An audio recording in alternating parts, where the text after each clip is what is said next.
మొగల్తూరు నుండి మద్రాసు వరకు, supreme hero నుండి మెగాస్టార్ వరకు ఒక మెట్టు మెట్టు ఎక్కుతూ తన డ్యాన్సులతో, తన నటనతో తెలుగు ప్రజలను ఆకట్టుకుంటూ వెండితెర రారాజుగా వెలుగొంది కోట్లాది మంది అభిమానులు సంపాదించుకుని టాలీవుడ్ నెంబర్ 1 స్థాయికి ఎదిగారు మెగాస్టార్ చిరంజీవి గారు.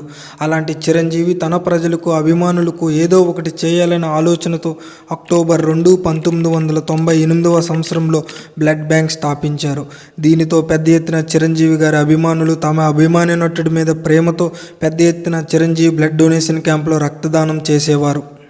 రక్తదానం అనేసరికి నా పేరు వాళ్ళ స్మరణకు రావడం, నేను గుర్తురావడం అనేది నేను ఎన్నో జన్మలు చేస్తున్నాను. చిరంజీవి గారు బ్లడ్ డొనేషన్ క్యాంప్ ప్రారంభించిన తర్వాత ప్రజల్లో అవగాహన ఏర్పడింది.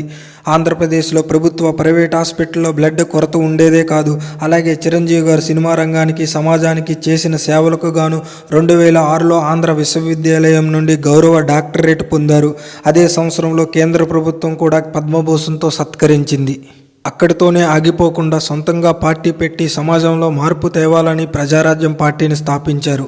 ఇంకేముంది, 1998 నుండి 2000 వరకు చిరంజీవి బ్లడ్ బ్యాంక్ ద్వారా ఎంతోమంది ప్రాణాలు కాపాడారని బహుమానాలు, సత్కారాలు చేసిన వాళ్ళే విశంకక్కడం ప్రారంభించారు. చిరంజీవి గారిని రాజకీయంగా ఎదుర్కోవడానికి అదే సినిమా ఇండస్ట్రీకి చెందిన జీవిత రాజశేఖర్లను ఉపయోగించుకొని ఎంతోమంది ప్రాణాలు కాపాడిన చిరంజీవి బ్లడ్ బ్యాంకుపై అసత్య ఆరోపణలు చేసి ఆ సంస్థ యొక్క ప్రతిష్టను దెబ్బతీశారు.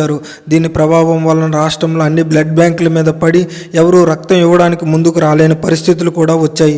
తర్వాత అల్లు అరవింద్ గారు బ్లడ్ బ్యాంకులో ఏవైనా అక్రమాలు జరిగితే గుర్తించి చర్యలు తీసుకోండి, లేదంటే మేము చర్యలు తీసుకుంటామని జీవిత రాజశేఖర్లకు కోర్టు సామాన్లు పంపించడం జరిగింది.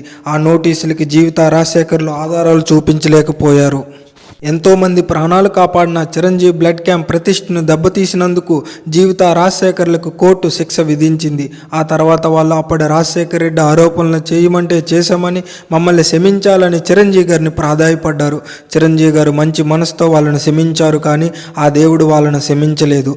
ఒకరిని పైకి, ఇంకొకరిని అదాల పాతాళానికి తొక్కేశాడు.